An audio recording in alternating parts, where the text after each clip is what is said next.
Hey Houston, how you doing? This is Nicole Comer with Nicole Comer Real Estate and JLA Realty here in Houston. The good news is the Houston Astros won today. And the bad news is it's still really hot and humid, but welcome to Houston. Now, I haven't been here in a bit. I'm really sorry. I decided I was going to do these regularly, and then things got really busy. And you may be thinking I'm wearing the same shirt as last time, but no, it's a different Astros shirt, okay?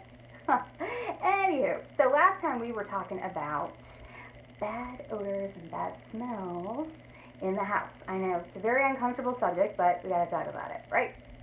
Now, what brought me to, inspired me, I should say, to bring that up last time was actually somewhat related to what we're going to talk about today. We're going to talk about curb appeal. Okay, now the reason why curb appeal inspired me to talk about smell in your home was that, how do I say this nicely? I was inspired to talk about the smell in your home because those were homes I was smelling before I walked in the door. I know, sorry, but it's true. I could smell whether they smoked, had cats, dogs, all of the above. That's not good. So, if you're not sure about what I'm talking about, go back to that other video and it'll all come clear. So anyway, we're going to talk about curb appeal today because guess what? I have seen homes that are stunning, but the curb appeal stinks, just like that smelly house. So guess what? No one's going to go inside. I want people to see how lovely your home is on the inside, and they won't see that if the curb appeal is a little boring and lackluster and downright, sometimes it's just bad, okay? So there's some things that you can do that are everyday things everyone talks about. I'm here to remind you of them, and then there's some things that you can do to kind of kick it up a notch. And I'm going to leave that up to you because you know your budget better than I do, and I'm not going to spend your money, unless you want me to, okay? So anywho, so to start with, everyone needs to power wash the front of their home. That is sidewalks, driveway, windows, front door, especially after Harvey. A lot of people, Harvey was in 2017, and some people haven't power washed their home since then. You need to do it. There was a lot of gross, nasty stuff floating around. You need to power wash your home. Now, what's going to happen is you're going to power wash your house, and then you're going to look at it and go, wow, look at that. And then you're going to say, oh, man, my door looks really old, my front door. So guess what? Paint your front door. Now, with all these things tips I'm giving you inside and outside the home, please check with your local HOA to make sure they don't have any restrictions, maybe on paint colors. They're kind of funny about some things like that. Some of them are, some of them aren't, but please check with them first before you do anything daring and probably really good. But, you got to check with them, okay? So you're going to paint that front door, and you're going to look at it and go, wow. I suggest a gloss because then dirt will wipe right off, and I love gloss paint, just the way it is, okay? Now, once you do it, and it looks really fabulous, you may say, oh my gosh, the hardware doesn't look so hot. The door handle, the door knocker, maybe the numbers for your home address, you can change those out. You can do it. I think you should. If you're noticing it, I bet everyone else is noticing it. Now, before we go any further into the curb appeal, there's one else thing I forgot that's very, very important, is repairs, inside and outside the home.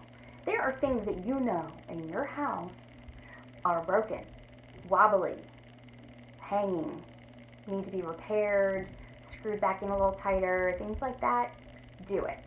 Because if someone is in your home and they go to grab a door handle or a drawer or something and the thing falls off in their hand, they're thinking, oh great, what else is wrong with this house, right? We don't want them thinking there's anything else going on because you have that one wobbly drawer that you haven't bothered to fix.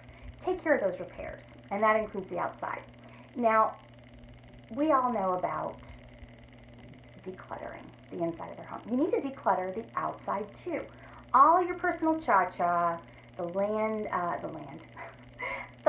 equipment, mowers and edgers and the sprinkler and the hose and the this and the that. Get rid of it. Get it out of there. They don't want to see that. The strollers, the flip-flops, the crappy folded up lawn chair you just took to the beach. Get it out of there. Put it in the garage. That's where it belongs, right? All the personal cha-cha needs to go. Now, depending on how large the space is of your threshold of your home, that front porch area. If you have like a small, just little squared off entry to your door, some people have been tiling that space. That looks really nice. Again, that's kind of a step up. You don't have to do that. It's just a suggestion. Now, if you have a very large porch, the type that has railings, it's very symmetrical. You have a door and you have windows on each side, 1 or 2 windows, and then there's some sort of rail, whether it's wood, iron. Make sure that looks fabulous. Make it look like you just put it in there. Meaning, if the iron is rusty, sand it down and repaint it. Okay? If any of those things need repair, take care of it. You're going to paint, you're going to freshen it up, it's going to look just like brand new. Now, having to do with symmetry, which I love, if you have that large porch, I really like when people put planters on each side of the door. Boom, boom, they match. Whether it's a cute little bonsai tree or maybe really pretty colorful flowers, put those on each side of the door. I think that'll look really nice.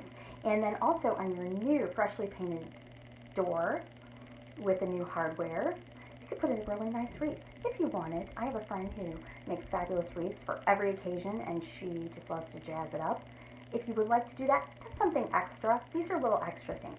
But let's get back to some things that you really need to do. When we talk about decluttering, you want to declutter the stuff, right? The things. But I also want you to declutter the flower beds, the trees, the bushes. They all need to be trimmed. All the weeds need to be pulled out. And guess what? If it's dead, get it out of there, okay? So if it's dead and you pulled it out, let's say you had to pull half of your landscaping out, then you need to replace that. But I don't want you to go to any major expense to do a whole, I don't think that your landscaping has to look like a resort in Palm Springs or Las Vegas, okay? Because also keep in mind, people want it to look nice and neat and clean, but they also love low maintenance. I like low maintenance. They don't want it to look too fancy to where they're going, I don't know if I want to keep that up, okay?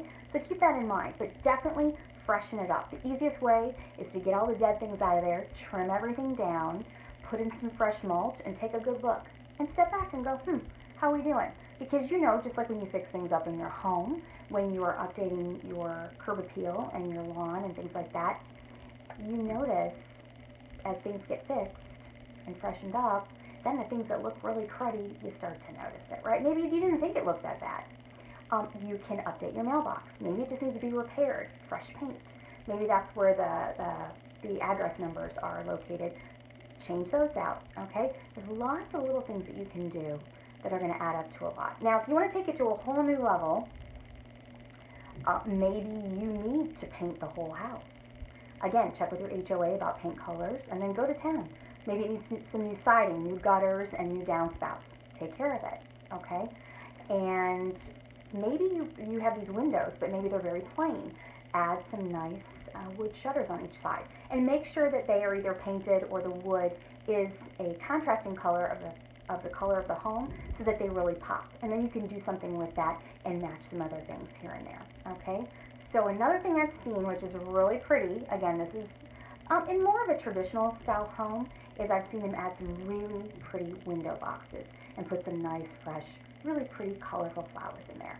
That's when you're taking it to a new level. If you want, maybe you're real handy and you're into that do-it-yourself stuff. Well, hey, do it yourself all over those window boxes, okay? Take care of it. But most importantly, I really want people to pull up and go, oh, that looks nice. It doesn't have to be, again, look like, a professional did it necessarily, but it needs to look clean and fresh and simple. Sometimes simple is good, so that they want to go inside your home. I want them to go inside your home, check it out, and fall in love, and it sells, immediately, okay? So those are some tips. If you have any questions, I'm hoping I didn't leave anything off. Sometimes I do. I get forgetful just like everybody else. So if you have any questions, please leave them in the comments. Or you can reach me at Nicole at NicoleComerRealEstate.com. I'm also on Facebook, Twitter, Instagram, LinkedIn. I'm sure there's more that I'm forgetting. All the social media stuff. Okay, so go ahead and leave a comment, and I'll talk to you guys later. All right, go Astros. Whoop, whoop.